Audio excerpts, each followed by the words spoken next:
All right, Islam fam, what's up?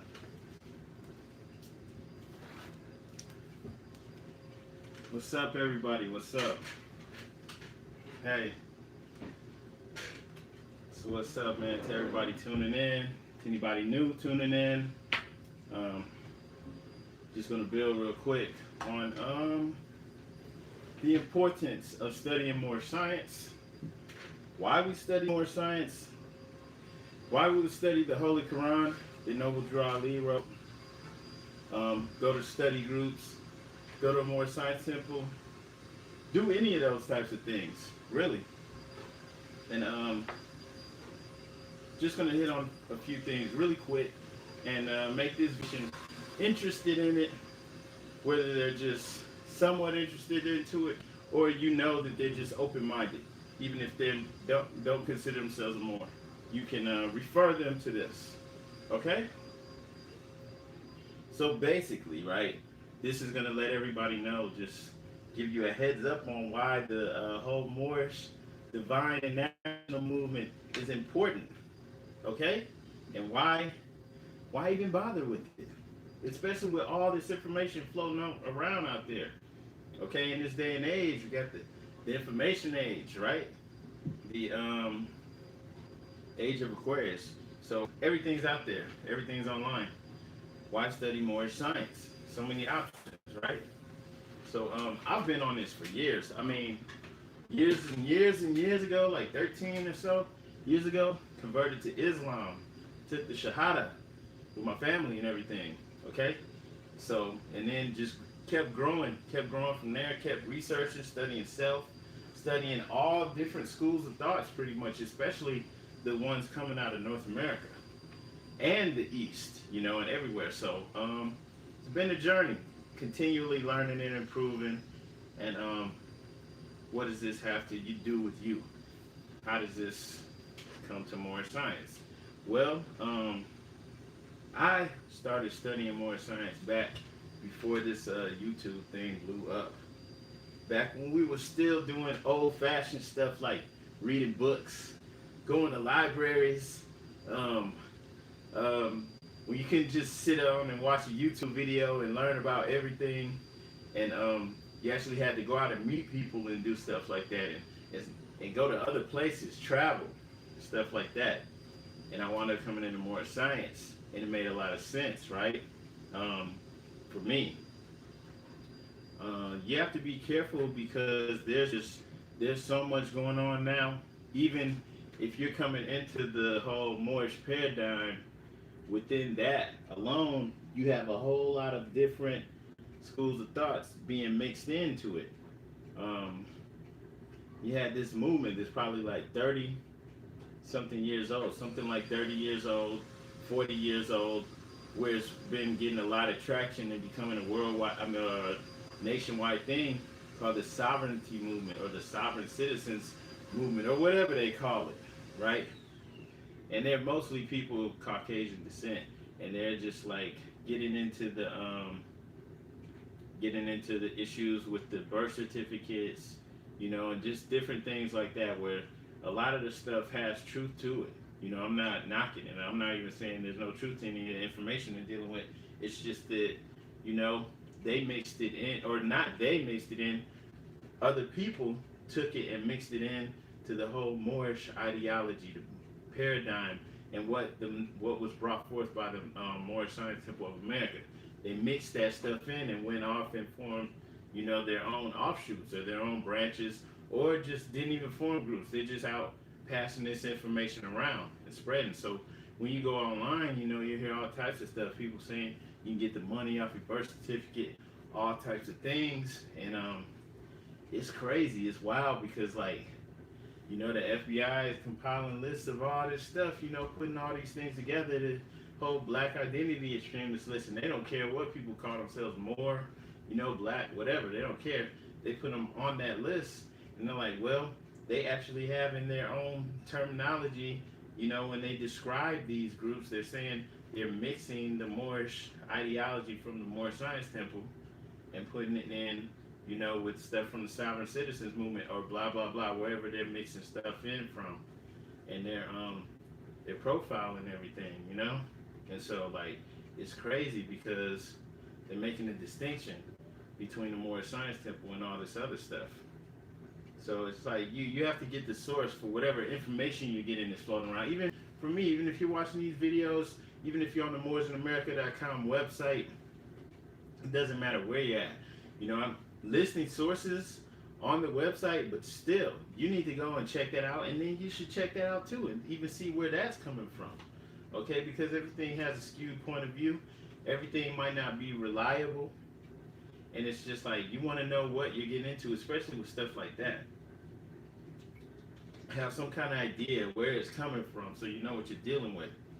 All right, and you got people out here who are like leader types, who are like actually encouraging people to do things that they're not practicing, right? So you have some people who like, you know, they're knocking having driver's license and all this stuff, and hey, I'm not, you know, I'm not for or against that. I'm not even, you know, knocking that whole approach, you know. But the thing is, like, you have people out here who are knocking having driver's licenses, dropping, you know, saying you should have your own Moorish tags or whatever, and these people don't even have a license. Some of the people saying that they don't even have a car. So it's like it's easy for them to sit up and, you know, try to, you know, say stuff like that when they're not even driving. They don't even have a car in the first place. So like seriously, and they really are. Some of the people even who are out here who are like well respected, and you know, they're out here teaching and stuff like that. That's how they're living. Like, you know, if they are in a car moving, somebody else is taking the heat. Either they're riding with the license, or they're working with whatever paperwork and stuff that they're selling, and that person is the one on the line, you know, if they get stopped. So it's crazy out here. You got to be careful and watch how you're moving. And so like that's another reason why, like, you know, when you if you are getting into more science, one of the first things you should do is go to the source. Like like where why are so many people now in North America calling themselves Moors? You know, the reason is because Noble Drew Ali. You know, point blank. I mean, people could say the Ahmadiyya movement. You could say all types of things, or the source for where that school of thought came from. But you know, the only reason anyone really knows about it now is because of Noble Drew Ali. So you go to the source. You know, get in the temple if you can, but you know, if not, even get the literature.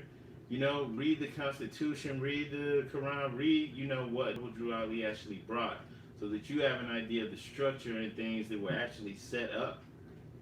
And then when you're getting into all the other information that's floating around, you can kind of piece it together and see, you know, how that stuff could fit or not fit in with what the prophet actually brought.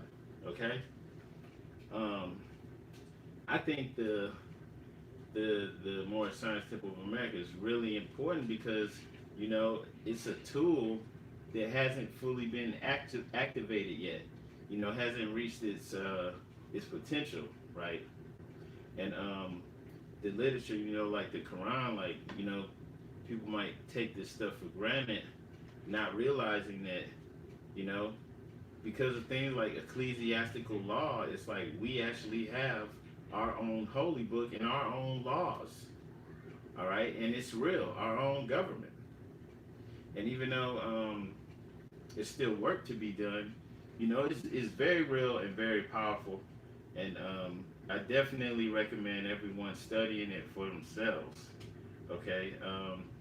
Some of the knocks are that the Moorish Science Temple of America has been infiltrated, which doesn't really matter because all Moorish groups, whether they consider themselves Moorish or not, all of them have been infiltrated, right? I mean, you look at the FBI and their own terminology and the COINTELPRO and stuff like that. They say what? One of the main goals was to prevent the rise of a black messiah. And for them to actually have that written out, which probably wasn't meant to get, you know, published, you know, and put out there in the public, but it got released. You know, for them to actually have that in there, for the agents and people, you know, who are actually on the payroll learning and working for them to have this as a goal, It's wild. It's like, okay, every group was infiltrated. Every group. Doesn't matter if you're talking about Nation of Islam. It doesn't matter, you're talking about Marcus Garvey's UNIA. It doesn't matter what you're talking about. It could be in the past. It could be now. It might not be called COINTELPRO anymore, but it's still real. So it's like that's a very real thing, and these are the words that they actually use to prevent the rise of the Black Messiah. So every group was infiltrated. So that's not a good enough reason to give up on something that was actually brought and set up as an institution and a tool that you can use for your own salvation. It's real because the label that our people have been placed under, the legal label that we've been placed in is very real, and it's something that it's not a joke. It's not a game. It's not to be played around with. I mean, just like 2 years ago, former governor of Arkansas, Huckabee, was on recorded, I think, on a radio show or something, like some interview, saying that the Dred Scott decision, is still the law of the land. So the 1857 Dred Scott decision, which is something that he was speaking in code, but he was saying something that is real that we have been saying for the longest. That decision said that Negroes, African Americans now, Negroes are not U.S. citizens, and he's on record. This guy actually ran for president, like 2016.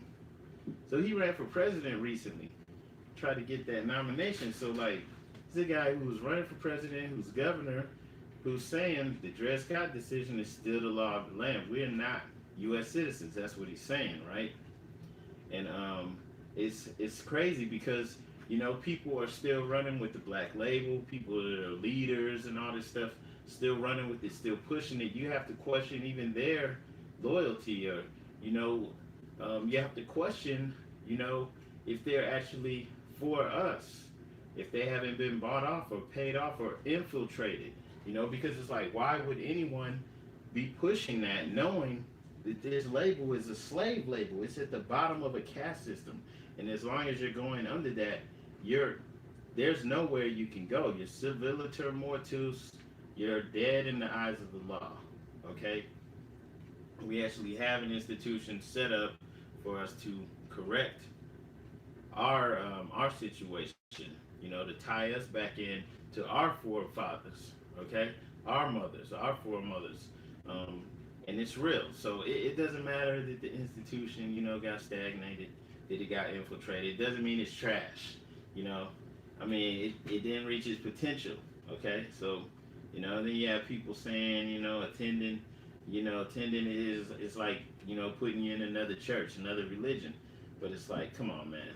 I mean, like, a lot of people saying that they never even been to a temple before. They never even attended like Sunday school or any of that stuff. So, it's wild. And I mean, like, what church are you going to where they're telling you that Allah is in you, that God is in you, and just coming out with straight talk, telling you, how to connect within, They weren't teaching that in church. I mean, if they were, I would have been like, okay, I could get down with that.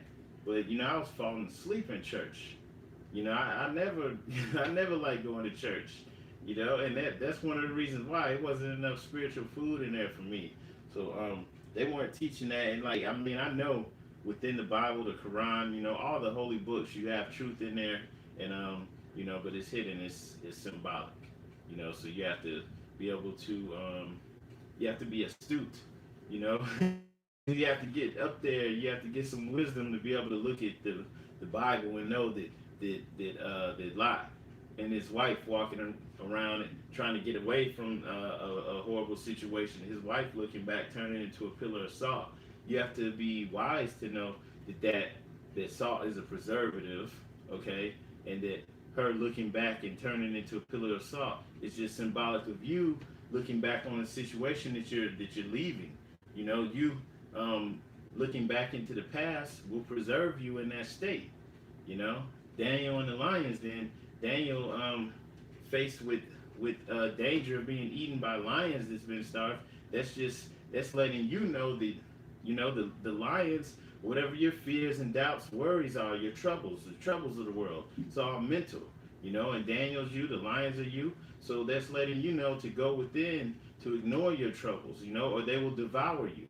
You know, that's how you change your situation. But it's all hidden in symbolism. Symbolism, you know, is a universal language. So it's cool, it's good too. But there's no straight talking there like that. You know, nothing, you know, that would pique the interest of you to make you look deeper, really. So and it could be in there, but they took it out. So like, you know, church is it's not the same. You know, so if that's how people view it, they probably shouldn't go to the Moorish Science Temple because they approach it a little differently. So that was one thing that I wanted to say. Studying the Quran too, and then actually applying it to your life is different than just glancing at it or reading it. Because some people have read it a little bit before, but you never actually studied it and tried to apply it to your life. You know, so that's a whole different matter.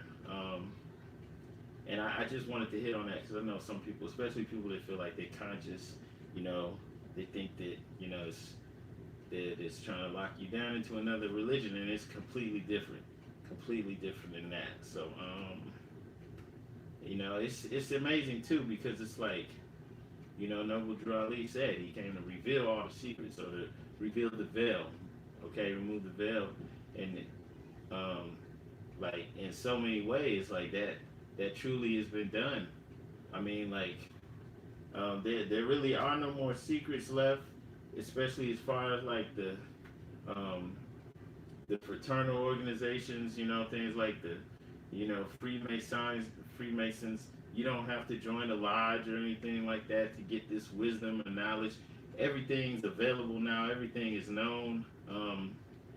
You know, if you really look at like the connection, like how um, even just with the seven on the circle seven, uh, with that potentially being related to the seal on the dollar, where you have the pyramid. When you turn that pyramid upside down, you know that's the circle seven. That pyramid has been found over here in the Americas, you know, and it was ancient. I mean, things like that. It's crazy how we're tied into this. I mean, I was just at a study group here and leaving the study group right after class, building with somebody else, another brother, and it was an older man of European descent that was just sitting in his van looking at us. He finally drives by, probably like in his 80s. You know, he was up there, and he's like, wow. You know, he's like, what are you a Shriner? You know, because he sees me with the fez. Tell him, well, you know, in the Moorish Science Temple of America. He's like, yeah, I know about that. I know that. He's like, it's all the same thing. Like it's all related. He's like, yeah, I've been a Freemason for, you know, 38 years, and he's building with us, and just like, wow, you know, he's like, I'm really glad to see that you guys are studying your history and know who you are, you know, and you need to get out there and teach your people this so that, you know, they can all know this. You can all wake up. And it's like that's the type of thing that happens all the time when people see you out there in your proper persona, if you want to say. Just seeing you out there in your proper status where you're supposed to be at, you know, because it's like seriously, this is why the Shriners wear the fez, you know, in secret in their lodges. It's because they cannot rule unless they're Moors. You have to be Moor to rule, okay? And to stand and have the civilization, the keys to civilization and the things that they have, you have to be a Moor. They're custodians. You know, they're holding it for our place. Now, that's not to say that everybody's willingly just going to give this up and, excuse me, hey, you guys, here you go, take over. But I'm just saying, you know, that's why they wear it, because this is ours. And that's why our symbols are on the money. They're all over Washington, D.C. They're all over whatever city you live in, okay? It doesn't matter where you go. You can't escape it, right? The symbols and, you know, are things, whether you're associated with Egypt or what, they're all over the place, you know? And just with this pyramid being found here in the Americas, as well as, you know, what you found over in Egypt, it's all connected, okay? So it's wild, you know? And I just wanted to to get that to you, because like, it's crazy. You see stuff like this all the time when you're walking around, and like just having the fez, having a turban on, the way that people see you and talk to you is completely different. All right. So yeah, I wanted to just tell you that, and like, you know, um, completely, like I said, it's nothing like being in church. I mean, in Christianity, for the most part, people are stuck on people, places, and things. They're not even approaching the esoteric, the hidden meaning, of spirituality. Okay, and when one of the things though, like the Quran, like half of the Quran, the first half of it, for the most part, is about spiritual enlightenment. So it's like it's about your spiritual salvation, you could say, and then the second half is like teaching who we are, for the most part, how we should conduct ourselves, and what to do, where we came from, basically. And if you look, in the past, like around the time this was occurring in the early 1900s, like Noble Drew Ali was around when this whole New Thought movement was occurring in the Americas, like in the late 1800s, early 1900s. So you had people like Charles Fillmore and all these other people who were putting out literature about the power of the mind, and connection of man to divinity and all these things. So it's in alignment, with what was occurring at that time, right? But this was, coming for you, for our people. And so a lot of that information was advanced, especially back then, and then still now it's advanced, because even in this day and age, you still don't really have anybody, especially on the main platform, speaking like that. Like Reverend Ike was doing this thing back in his day, like in the 70s and 80s. He had a big following, but he still wasn't mainstream. He was coming out straight up telling you God was in you, you know? And like even to this day, that still is kind of advanced. Like you can't just go in church and say that stuff. Like people are gonna be looking at you like, that's blasphemy. So he was saying this stuff 100 years ago. So the message is still advanced. It's still, important and pertinent, and to the time that we're in. Okay. So I think a really good thing about this too, though, for people coming from all different schools of thoughts, is that everything is tied in. And you could look at me and be like, oh, you claiming more, so that's why you're saying that. But it's like I've literally been through all the schools of thought, everything, you know, Pan Africanism, you know, you know, um, Hebrew Israelite, Kemet, everything, you name it, you know. Being indigenous to here, I mean, I've known this for a fact. My grandfather been telling me for the longest. His father's a Blackfoot. They own land here. His my great uncle been traced our family back. He's a historian. He's been here for hundreds and hundreds of years, literally hundreds, on paper. With pictures, black and white pictures and everything. So it's crazy. Like I'm into that. I understand where everyone's coming from, but the thing is, like, it's actually all tied in. It doesn't matter whether you're coming from the indigenous aspect. You do have some people that are coming kind of, closed-minded with it.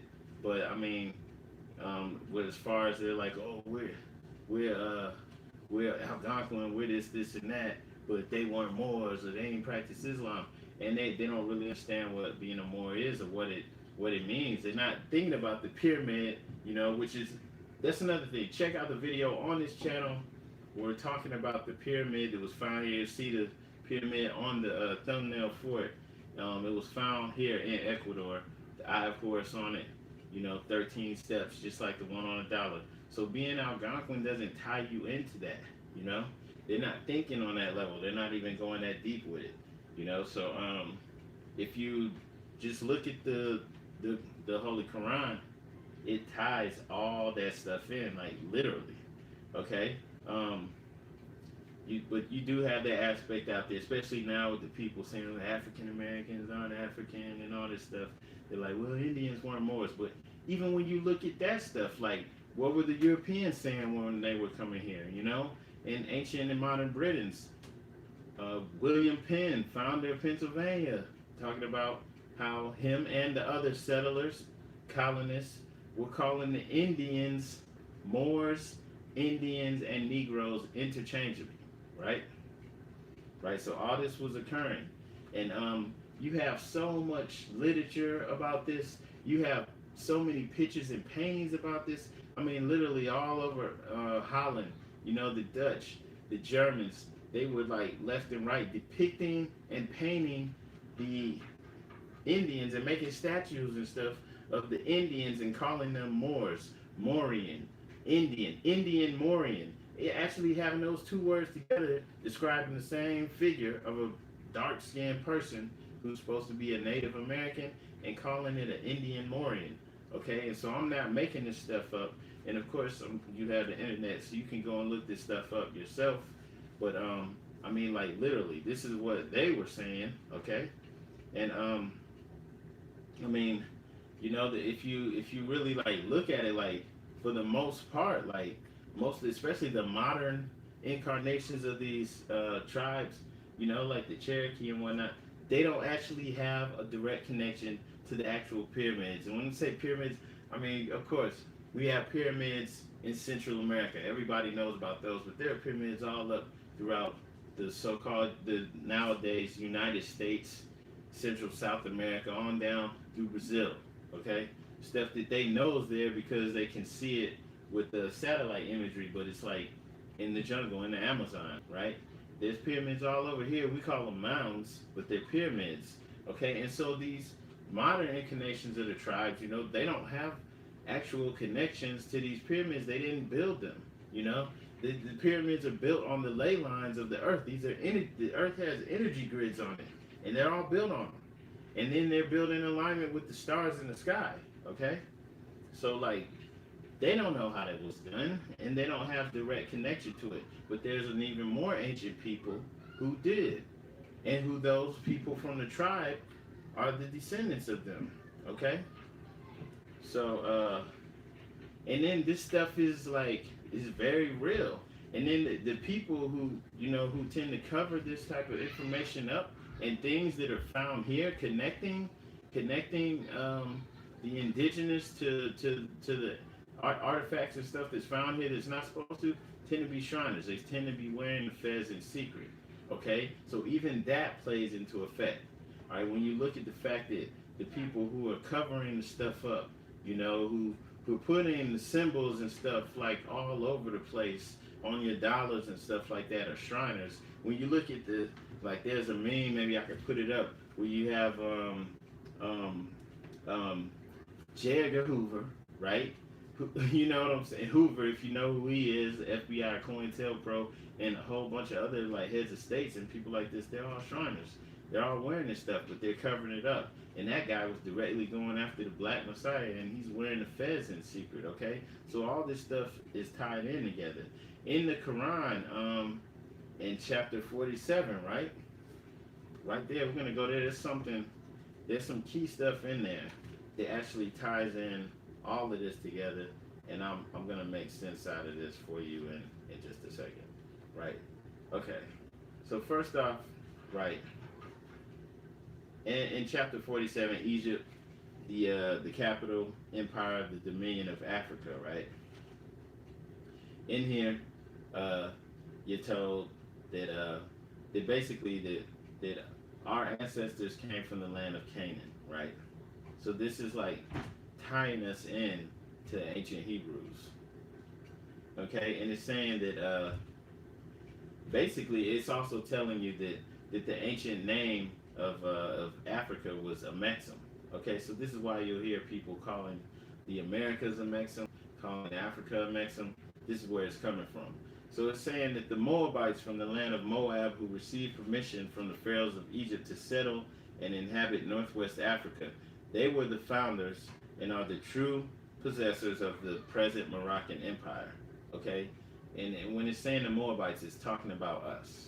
Okay, so it's saying that we received permission, our ancestors received permission from the pharaohs of Egypt to settle and inhabit northwest Amexem. Okay, and it's saying that this right here is letting you know, okay, if you're going to get permission from Pharaoh to inhabit some land, first off, that means that that's part of Pharaoh's dominion. That's Egypt, okay, and that's letting you know that like Egypt was not just what you see, the demarcation lines or whatever today. The country lines, that country that you see today. Egypt, Egypt's dominion was pretty far, okay? And so that means that we're Hebrews and we're Egyptian because you're going to Pharaoh for permission to settle in his land.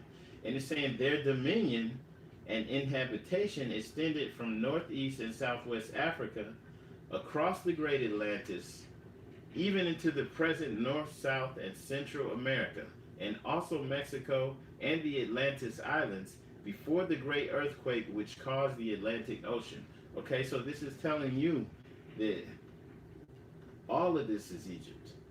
So if you're feeling Kemet like it's in your blood, you're connected to this. There's a reason for that, but it may not mean your ancestors used to be in the land of Egypt on the other side of the Atlantis. Okay?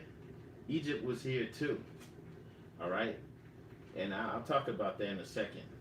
But this is connecting it all in Kemites, Hebrews. Okay? And then in that same thing, I'll repeat it. Their dominion and habitation extended from northeast and southwest Africa across the great Atlantis, even into the present North, South, and Central America and Mexico and the Atlantis Islands before the great earthquake which caused the great Atlantic Ocean. So this is saying, okay, the dominion was all the way in the Americas, and not only that, but that we've been here so long that we were here before the continent split apart, before it became the Atlantic Ocean. All right, so it sounds like we're indigenous too, and that's tying all that in, okay? Hebrew, Kemite, or whatever you want to call it, Egyptian, Cometian, Tamare. There's so many different names, but that's because it's ancient. It's been here that long. The Cometians themselves say, that they go back tens of thousands of years, even though modern day Egyptologists, will give them maybe 4,000 BC, maybe 5,000 BC. And then anything before that they attribute it as just mythology, right?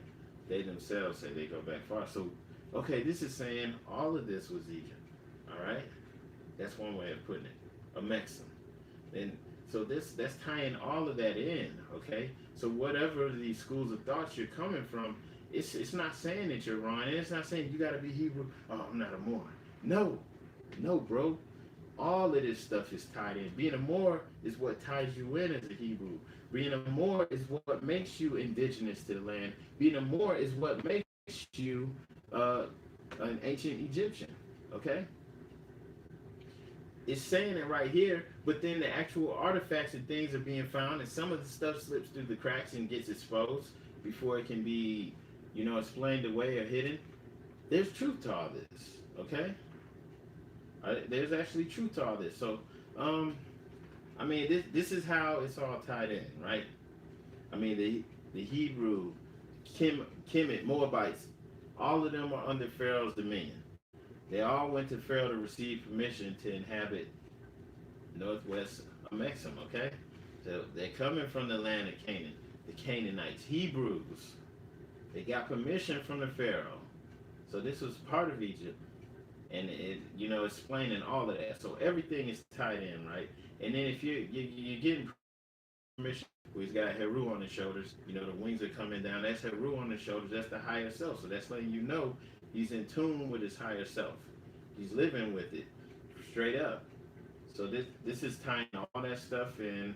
The Pharaoh was giving them permission to come over here. It's all tied in. So it doesn't matter what school of thought you're coming from, okay?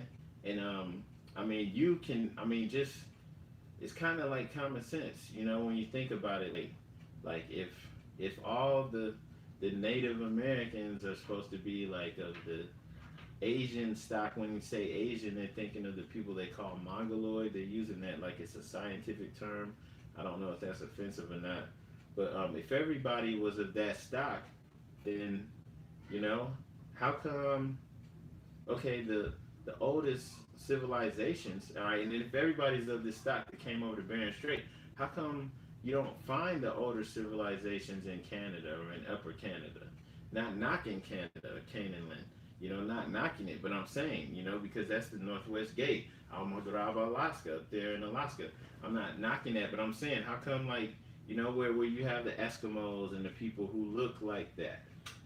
How come this isn't where the oldest civilizations are found? You have, how come Poverty Point in Louisiana is where some of the oldest archaeological finds, are being established. Like where they're finding some of the oldest remains from ancient civilizations, right?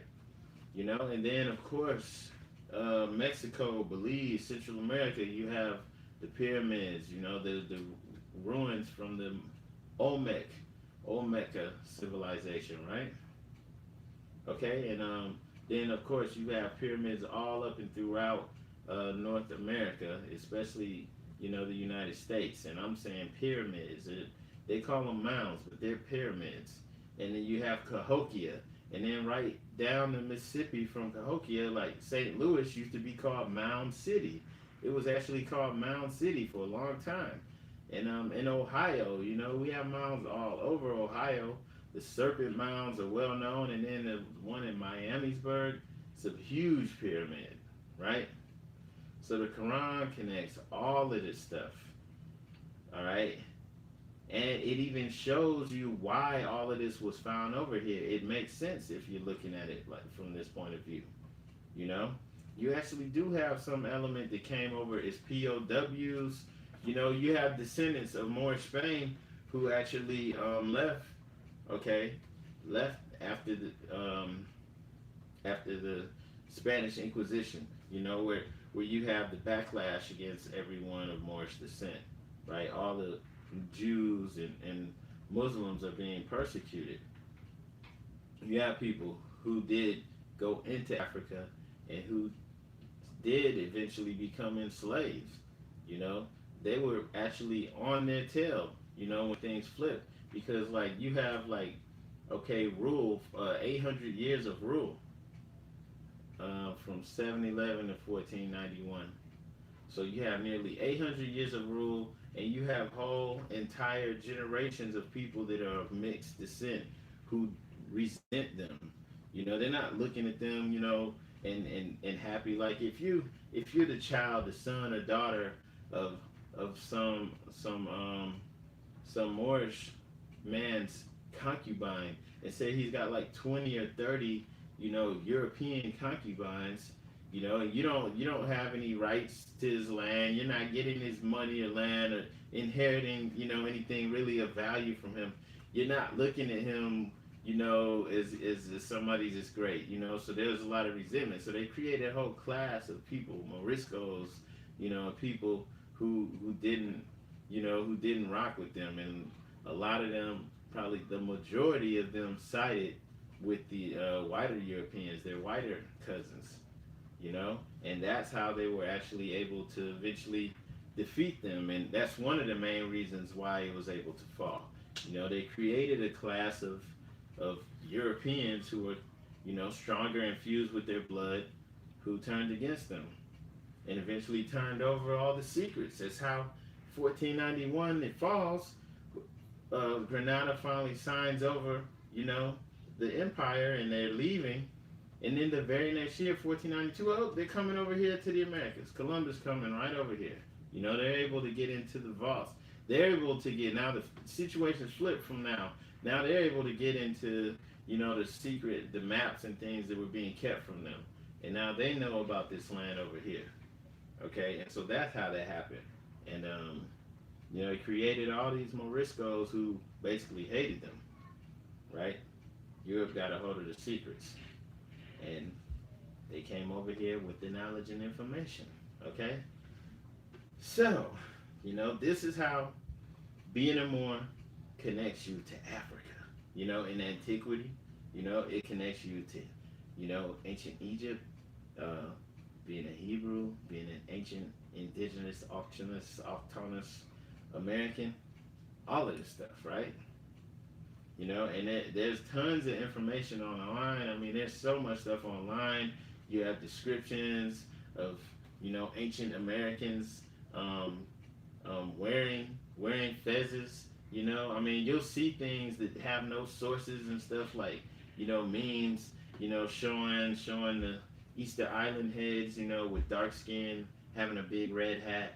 Olmecs having what looks like a tassel. Um, Peruvian Peruvian nobility, you know, having a red hat with a tassel, which is actually sources on that. I mean, like um, from this book Queen Mu and the Egyptian Sphinx, right? I got this from the Museum of American Indians. That's the actual book. Uh, okay, there's a quote where it's saying Garcibaso de la Vega, Cesar de Leon, Acosta, and other writers on Peruvian customs inform us that the fringe and tassel of the Yantu, Llantu, I'm assuming that's Yantu, royal headdress of the Incas were made of fine crimson wool. Okay, so they're saying like, okay, the royal headdress, the Yanka, has a fringe and tassel, and it's made of fine crimson wool. Crimson is red, right? And there's several cases like this. This is on page 98 of that book, but there's several cases like this, right? Where the nobility here is being described as having what would look like a fez and also having dark skin. And in some cases being flat out called Moors or Moors or some, you know, some type of derivation of a Moor. All right? And so this isn't just hearsay. You have things like this, you know, all over the place. Sometimes there's things that are so undeniable that are being found that they're just being destroyed or hidden away in the vaults of the Smithsonian or the Vatican, right? There's a park, this Wakanda Park in Wisconsin, and there's a basically like a lake there now, but it used to be a valley, okay, a hidden valley, and it had artifacts and pyramids in it. It was filled with mounds. There were 17 mounds in all that got submerged. There's only one that's above ground now. So they submerged 17 pyramids, and there was a whole bunch of artifacts and stuff from an ancient city. And this park is called Wakanda Park.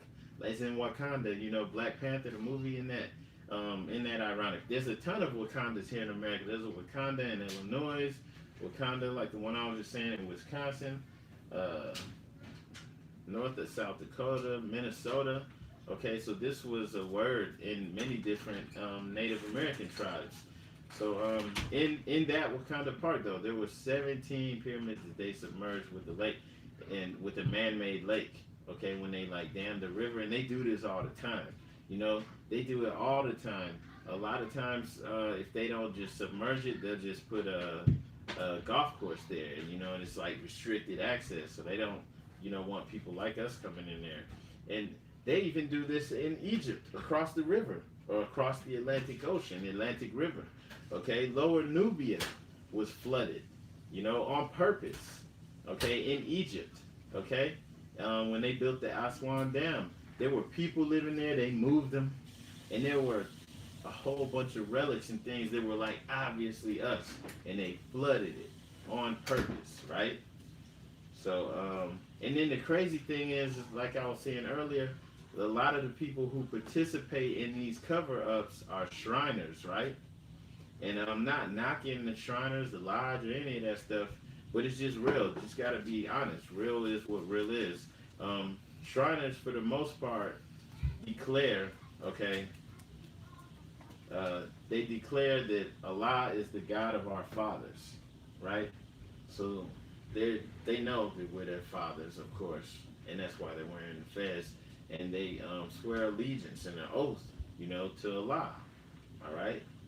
So, and then that same person will be Christian, you know, some might even be preachers, or outwardly like talking bad about Muslims and Islam, acting like it's a terrorism religion and stuff like that.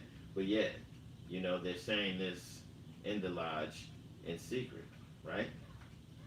So, I'm just putting that out there, because a lot of information is being hidden, and I'm not knocking, the craft at all, Freemasonry, none of that stuff.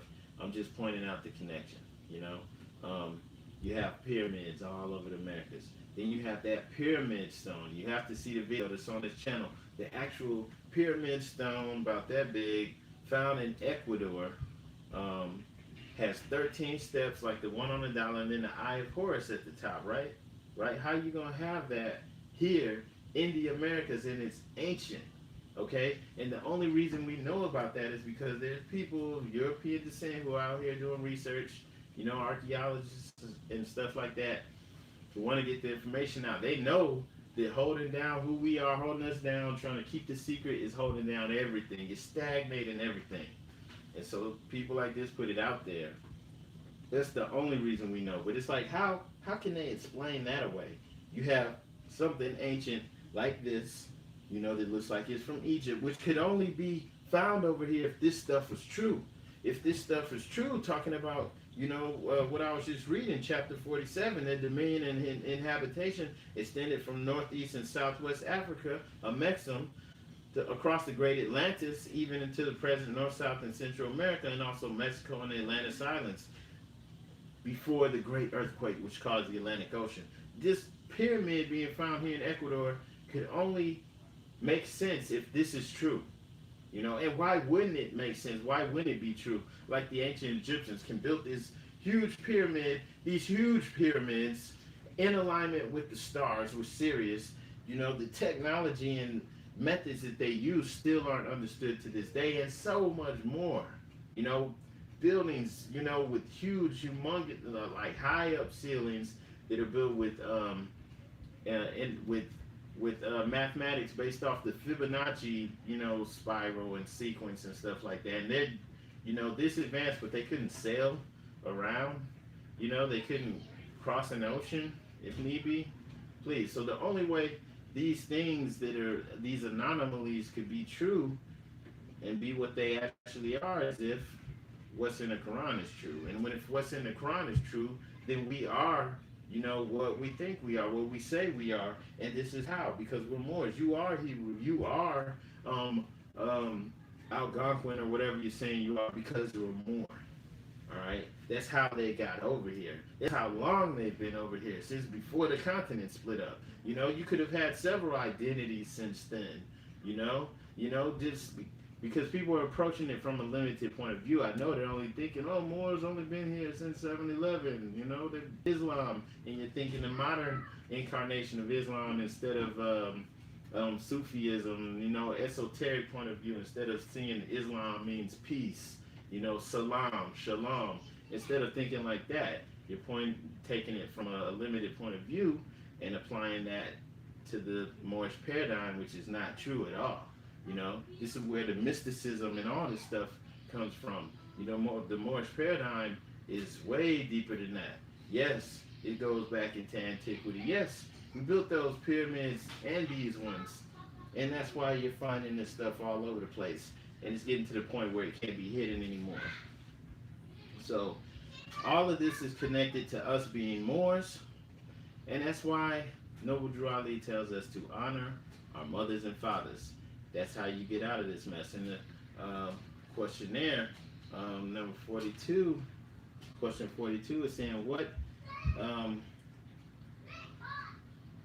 is the covenant of great God Allah?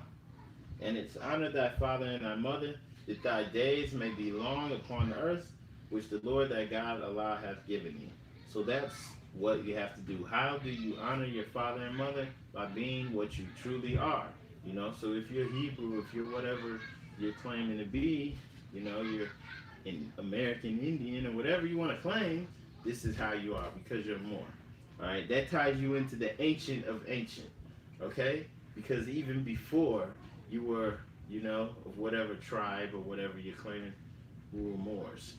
And we were even building pyramids and doing things that you can't even understand, right? And people don't understand, even like with trying to attack Islam, you're coming from a limited point of view. You know, shalom, salam, Islam, peace. That's it.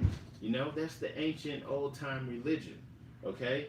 Um, Governments are ruled by ecclesiastical laws, I was saying earlier, right? So, um, this is our way of rule. We rule with spirituality.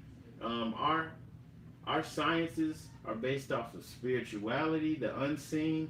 It's based off of the heavenly bodies in the sky, the energy, the earth grids, everything. All of this stuff is tied in and even used to make decisions on the governmental level. So, in a watered down way, the governments of the world are still being ruled by ecclesiastical law. Um, a lot of people don't know this, but the Pope, the the Catholic Church, the Roman Catholic Church, is pretty much how things are ruled, right? Um, the Pope is a fake Messiah, okay? He wears this funny looking hat. It's like a warped version of the hat that the Pharaoh wears, right? And everybody kisses the Pope's ring, right? So he's the fake Messiah. Um, we have our own Vatican, and that's what the MSTA is supposed to be. Okay, Todd. So, um, there's not really supposed to be there's not really a separation of church and state. That's just what we're taught. There's not really any separation of church and state. we're just told these things, okay? Um, when you look at how things are ruled here, and even how we got into the situation that we're in today, okay? Where we're in this status, this second class citizen status. All right. Ecclesiastical law is used to box us in. We have there's books like Negro, the Negro, a beast or in the image of God, right? Where the book makes the case, and it's like 100 years old, but it's still used today. It's in all the law libraries, and it's still used today to make the case for why, you know, we don't have rights, why we're dead in the eyes of the law. That book uses the Bible to make the case why Negroes, you know, under God, black people under God are, you know, kind of less than human, right? We're, you know, maybe a step up from being a beast in their eyes. And they use this to make the case, you know? So it's being warped and used to make the case against you, okay? But it's still being ruled by ecclesiastical law. You can see this, I mean, in the courtrooms, they use the Bible, like literally use the Bible to make decisions, to interpret things. I mean, ecclesiastical law is real. This is not something that I'm just making up. I hope I'm explaining it well enough for you, but I'm just making a case as to why this stuff is important, okay? There isn't really a separation of church and state, all right? Let's see, this stuff is not a game, though. It's very real, very, very real, okay? So I hope I've established why the Moors were over here and over there, all over the place, right? The anti-Moor view, the main prevailing one that you see is really limited, extremely limited. You have people trying to come with the slavery view where they see the pictures maybe where you have like different Africans wearing the fez and they're like working with the Belgium or something like that. Or they'll say that the Moors enslaved the Africans, like there was a separation, you know, like they weren't all Moors. You know, and it's just a limited point of view, especially if you heard what I said before about the pyramids being found over here, man. You know, this is predating these people's limited view of Islam and what a Moor is and a Muslim and all this stuff.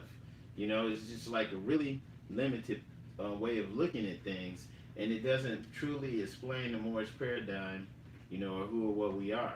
You know, because even just with looking at how we define ourselves and who we are, you know, the Kemites were Moors, the Kemetians were Moors, the Hebrews were Moors, the Americans, autonomous Americans were Moors, right?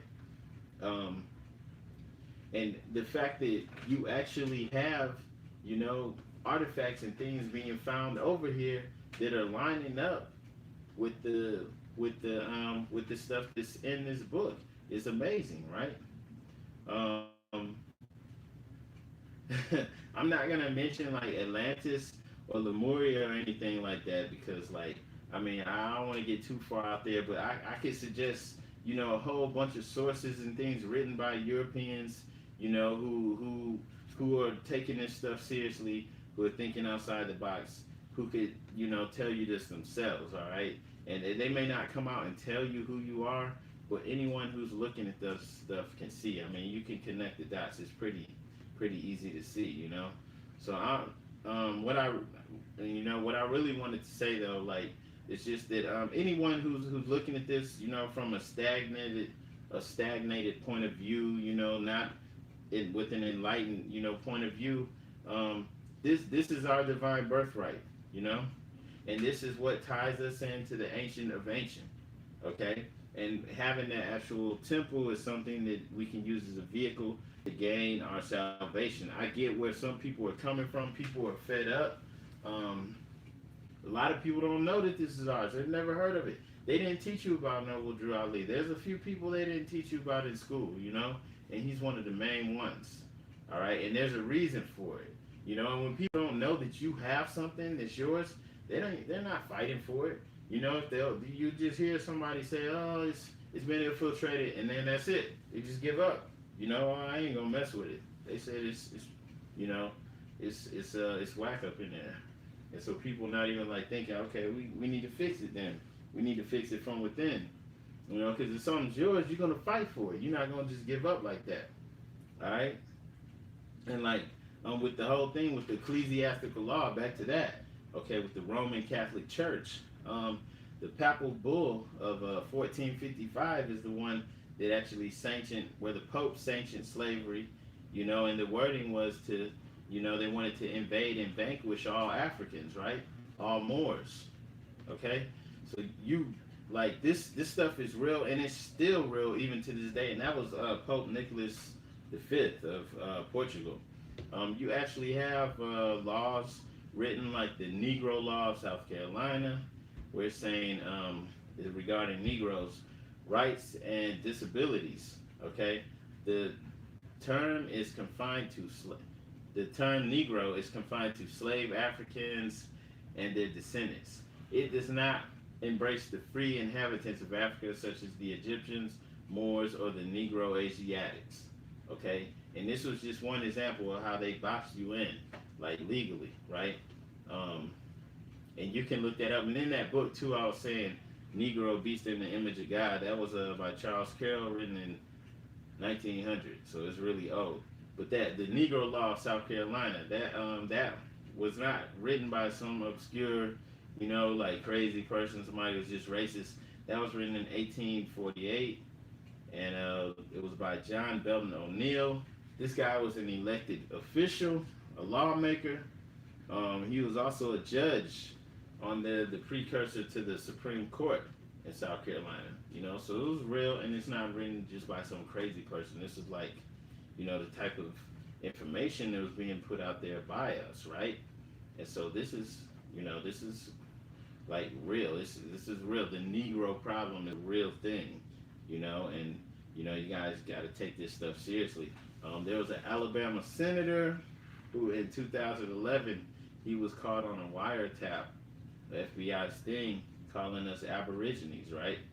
You know, he was saying that's their Aborigines, or y'all Aborigines, and he was referring to the African Americans in his state in Alabama as Aborigines, right? And the only reason we know about that is because they were looking at the controversy over the wording he used. But he was speaking in code, and this is how people in the know talk behind closed doors. And they're not really going to talk to you on that level. You know, maybe they see you with the feds, so it's like you're already in the know. You know, and no point in hiding it. But I mean, like, stuff is for real, you know. And so they speak in code. They write laws, you know, that that keep you boxed into that label. So there's no reason in running with this in any way, shape, form, or fashion, right? Everybody should be ready to just throw that stuff away. Why even still use the labels? And then the things are like time is running out. I mean, everything's falling for that whole fake civilization, and that's why they got to stay ahead of the curve. That's how come you'll see this stuff with this new 2020 census that's coming up, where they're gonna have a empty box so that you can define yourself.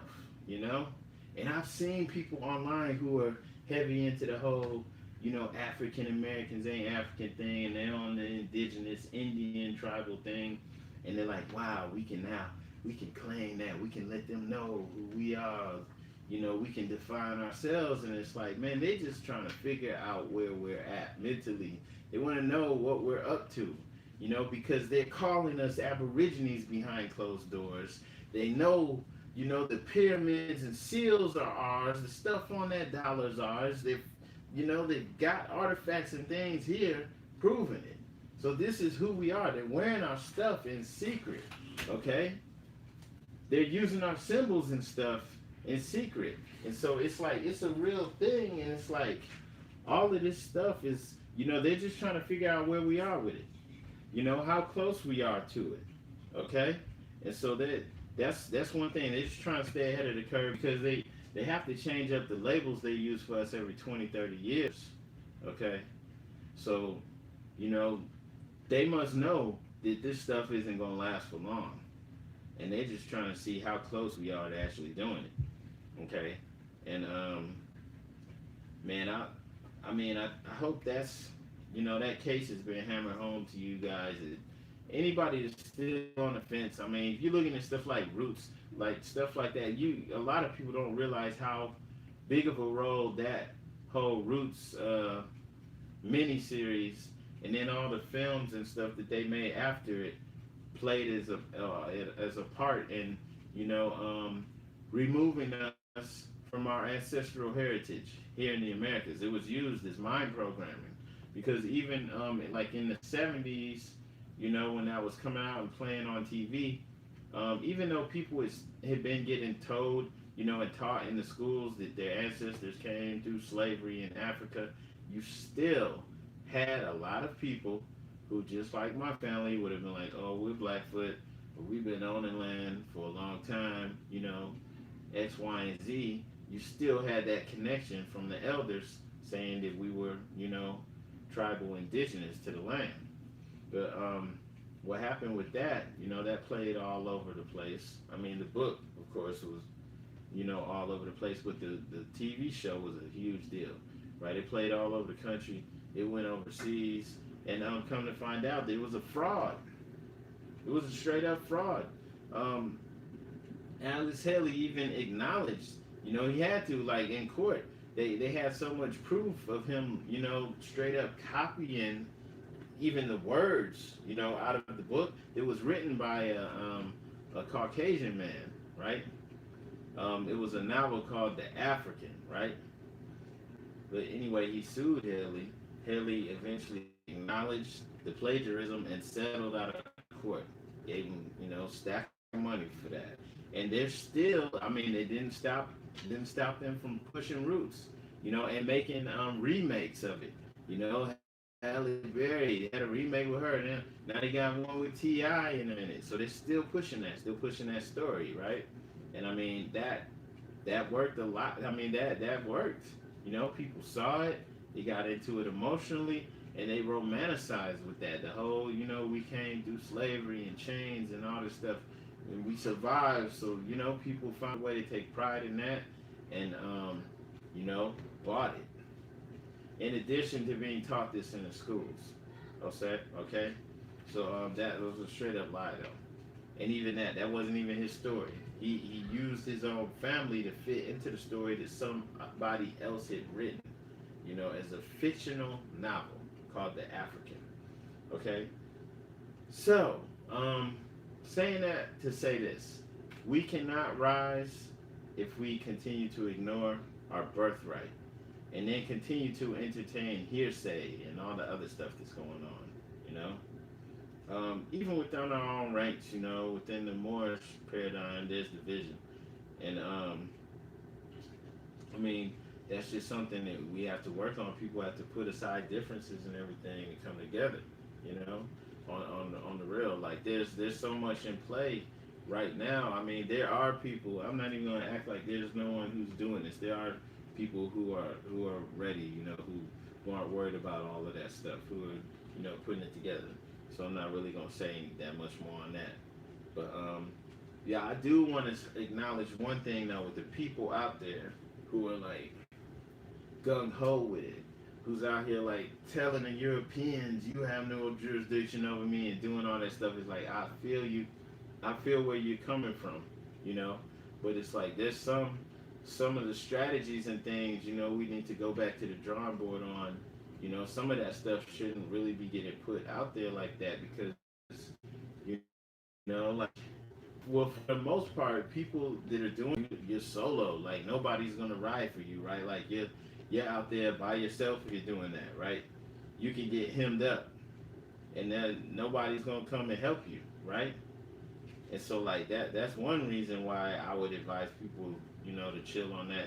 But another thing is, okay, if any of this stuff is working or can work, you're giving away strategies. You're giving them other ways to deal with us, to figure out, okay, this is what they're doing.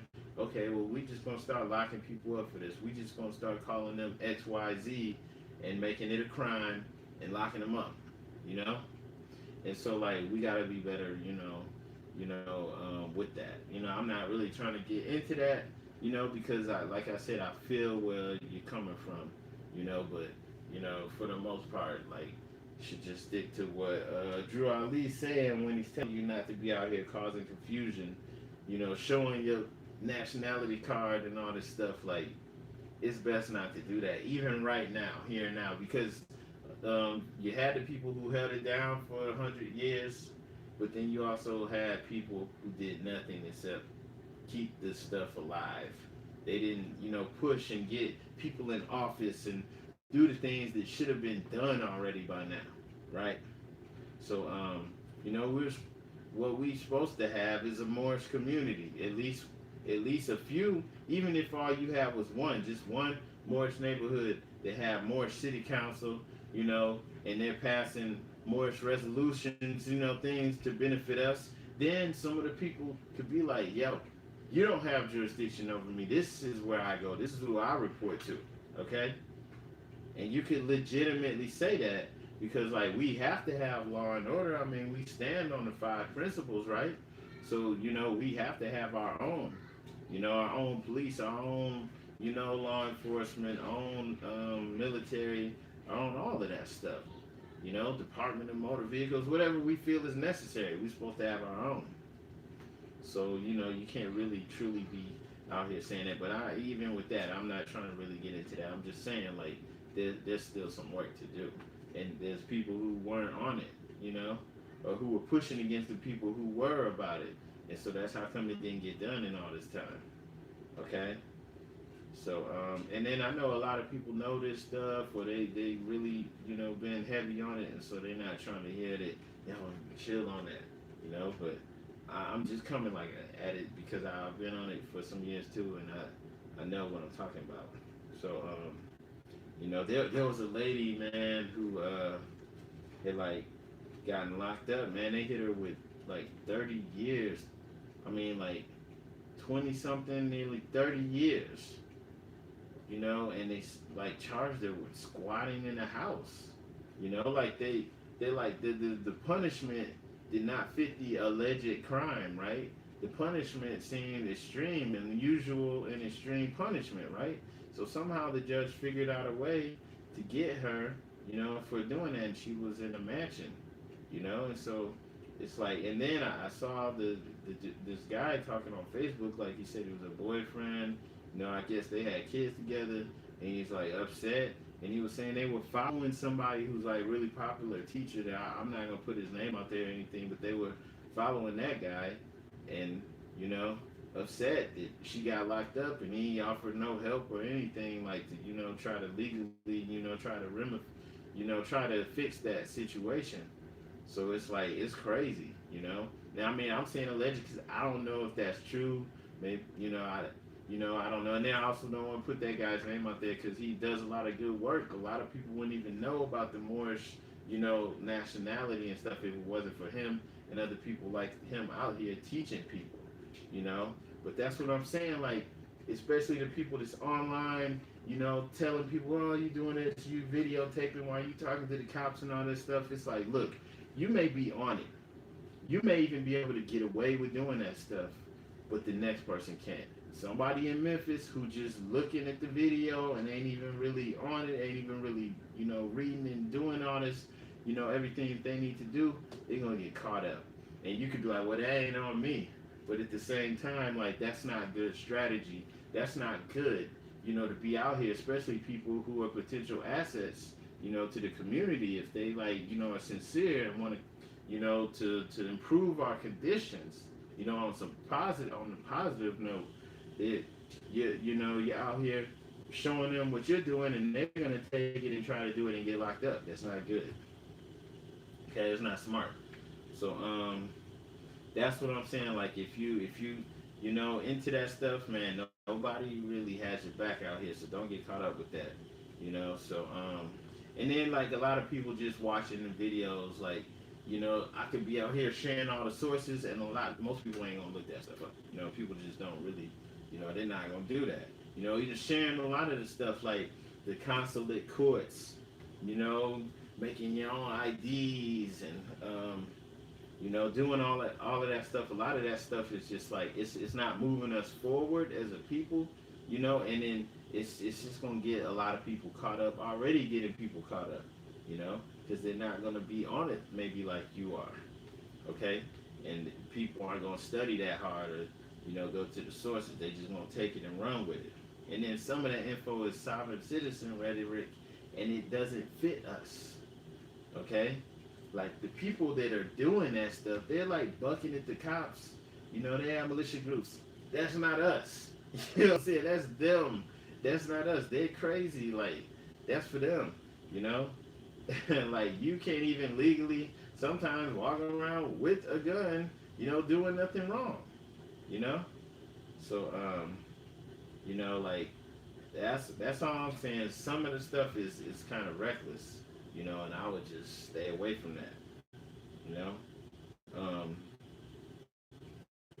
at the same time, though, I get where the frustration and stuff's coming from, because if you like me, you didn't learn about this from someone in the Moorish Science Temple. There was no Moorish Science Temple, where I grew up, and it just, it didn't exist like that. So I get people, not really wanting to rock with it, and people also just not understand that this is our vehicle, to use, and it's our time. It's time right now to do it. Okay, so you got to know who you are. If you know who you are, you can stand on any square, anywhere. It doesn't matter. Hebrew, uh, Indian, Kemet, whatever. We're all that. We're Moors. It's not some, oh, I'm Hebrew, so we not Moors.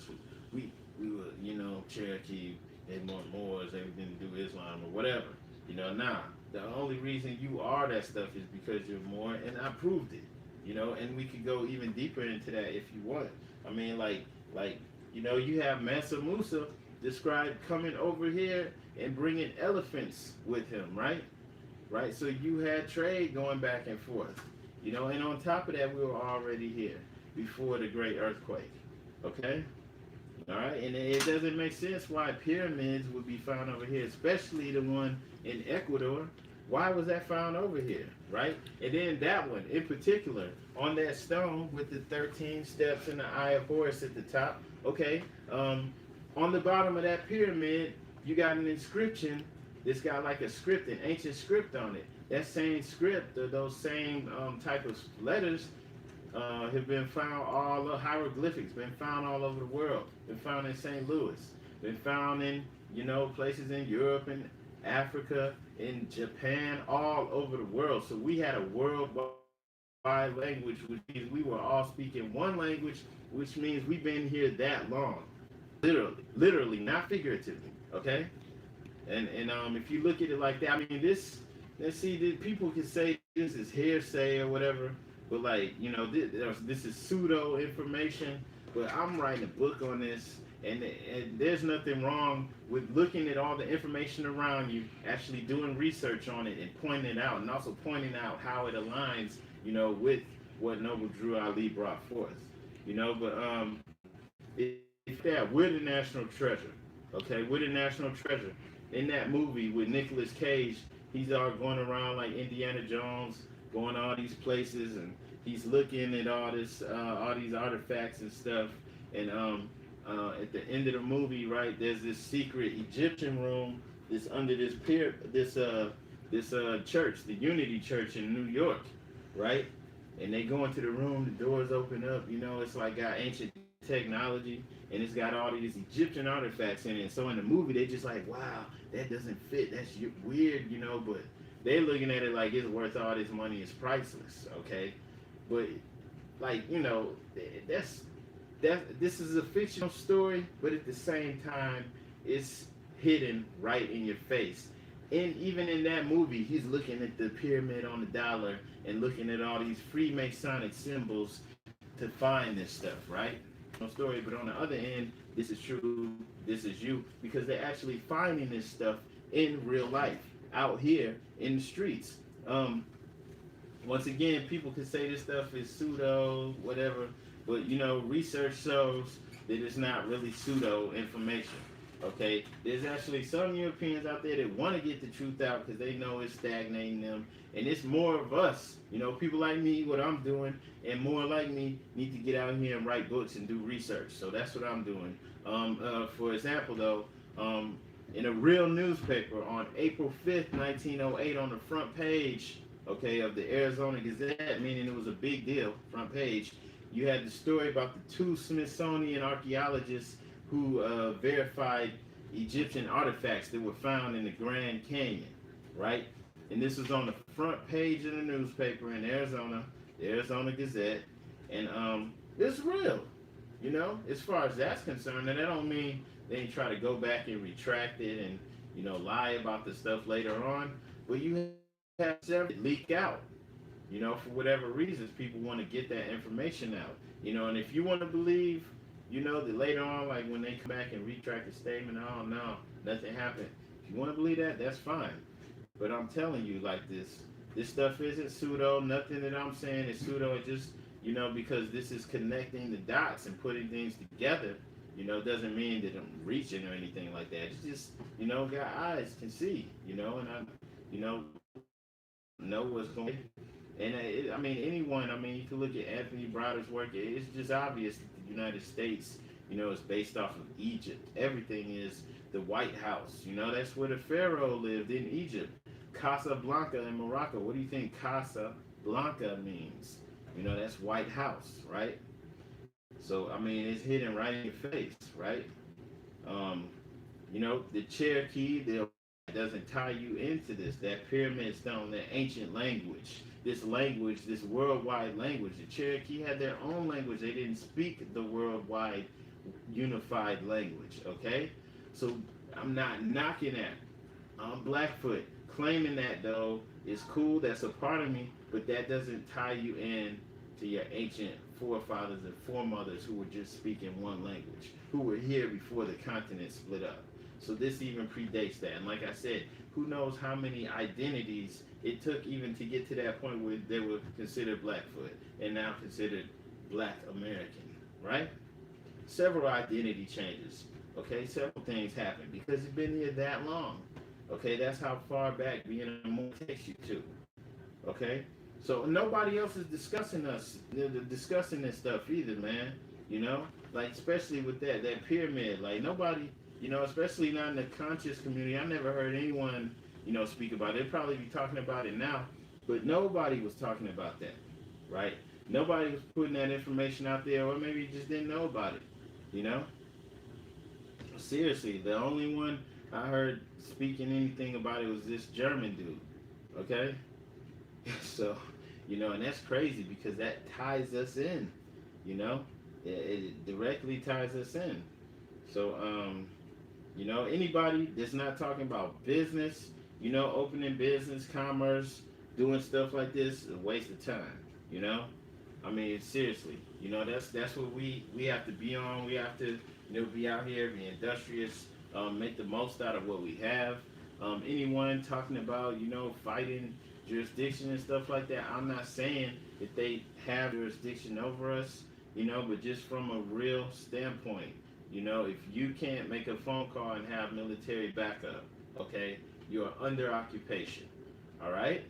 And if you're under occupation, you're dealing with these people hollering at stuff, not a good strategy, okay? So it's all about business, you know, collectively working together, doing that. I know people's frustrated and they're giving up, you know, but this is ours, so we have to fight for it. So, uh, basically, the Moorish divine and national movement is our only salvation.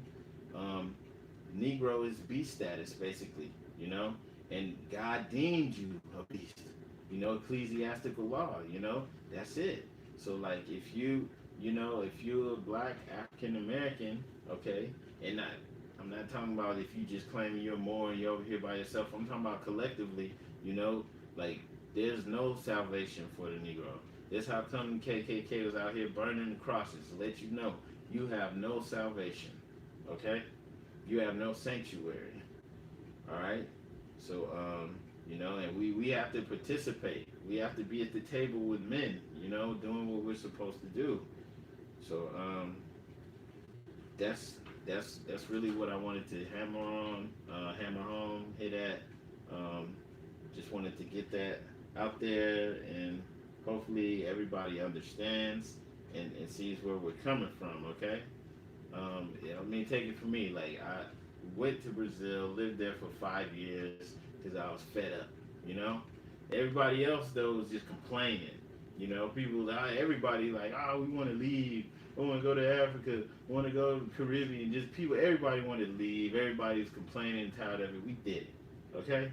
And we here now, and we not just, you know, here to play games and the bullshit. You know, it's like, come on, man, we got to do this for real.